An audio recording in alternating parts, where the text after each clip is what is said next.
তৈরি পোশাক খাতে শ্রমিকদের বেতন বাড়ালেও শিল্পের ওপর খুব বেশি চাপ পড়বে না বলে মনে করছেন অর্থনীতিবিদ ও গবেষক ডক্টর এম এ রাজ্জাক।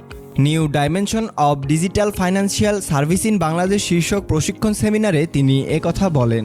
এর আয়োজন করে পলিসি রিসার্চ ইনস্টিটিউট। রাজধানীর বনানীতে সংস্থাটির কার্যালয়ের সম্মেলন কক্ষে অনুষ্ঠিত সেমিনারে macro economic and trade issues নামের একটি পেপার উপস্থাপন করেন তিনি। প্রশিক্ষণ সেমিনারে উদ্বোধনী বক্তব্য রাখেন PRI chairman doctor Zaidi Sattar. Doctor Abdur Razzak বলেন, শ্রমিকের মজুরি বাড়লে উৎপাদন খরচও বাড়বে। এতে পোশাক খাতে কিছুটা চ্যালেঞ্জ সৃষ্টি হবে। কিন্তু শুধু মজুরি বাড়ালেই পোশাক খাতে অর্ডার কমবে বিষয়টি এমন নয়।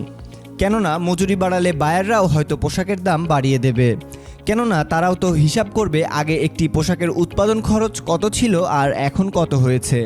মজুরি বাড়ানোর পরও বাংলাদেশ থেকে যে কম দামে বায়াররা পোশাক কিনতে পারে, অন্য দেশ থেকে এত কম দামে পোশাক কিনতে পারবে না।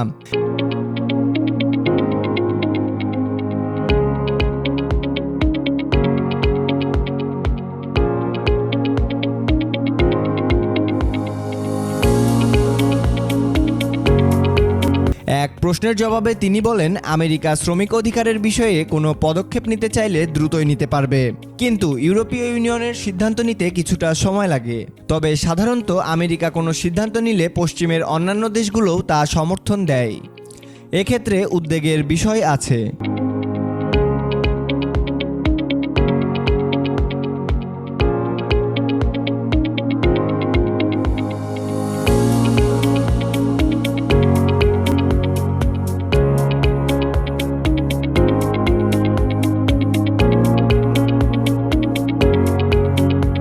পাশাপাশি এলডিসি উত্তরণের পর জিএসপি প্লাস সুবিধা পেতেও সমস্যা হতে পারে।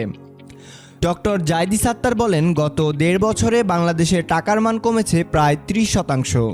এতে রপ্তানিকারকরা সাময়িকভাবে বোনাসের মতো লাভবান হলেও আমদানি খরচ অনেক বেড়েছে। ফলে বিভিন্ন পণ্যের দাম বেড়ে যাওয়ায় দেশে মূল্যস্ফীতি বেড়েছে। এক্ষেত্রে জাতীয় রাজস্ব বোর্ডেরও আয় বেড়েছে। কিন্তু মূল্যস্ফীতি নিয়ন্ত্রণে রাজস্ব বোর্ড কোনো ক্ষেত্রে শুল্ক ও ট্যারিফ কমিয়ে দিতে পারত।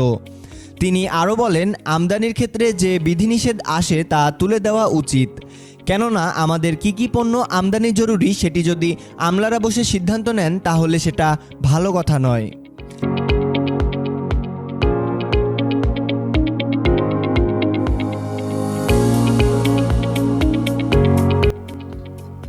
বিসিএন দেখুন।